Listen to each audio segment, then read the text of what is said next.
Kavathe Mahankal ST डेपोमध्ये स्वच्छक पदावर काम करणाऱ्या जावेद अल्लाबक्ष नगारजी वय वर्ष 39 राहणार एसटी स्टँडजवळ जत यांनी मंगळवारी दुपारी Kavathe Mahankal ST bus depot येथे विषारी औषध पिऊन आत्महत्येचा प्रयत्न केला होता।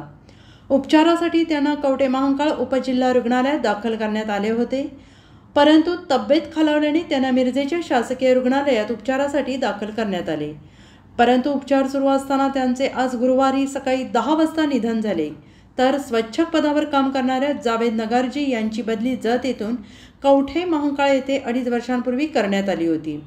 तर त्यावेळेचे जतमधील घुगरे साहेब यांनी जावेद नगारजी कोणत्या कारणाने बदली केली यासाठी त्यांनी 2 दिवसांपूर्वी जिल्हा नियंत्रकांना वरिष्ठांबाबत तक्रारी अर्ज दिला होता आणि त्यानुसार कवठे महांकाळचे तत्कालीन आगार प्रमुख महेश जाधव यांना त्यांच्या जत येथे विनंती बदलीसाठी अर्ज दिले होते।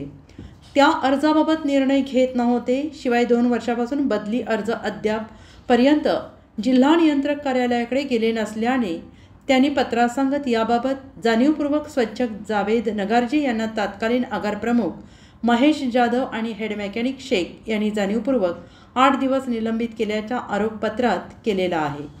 तर त्यांच्याकडून नगारजी यांना शारीरिक, मानसिक आणि आर्थिक नुकसान सहन करावं लागत असल्याचं त्यांनी जिल्हा नियंत्रक यांना दिलेल्या पत्रात सांगितलं आहे आणि या घटनेची माहिती कवठे महांकाळ पोलिसात कळवल्याचं नातेवाईकांनी माहिती दिली आहे।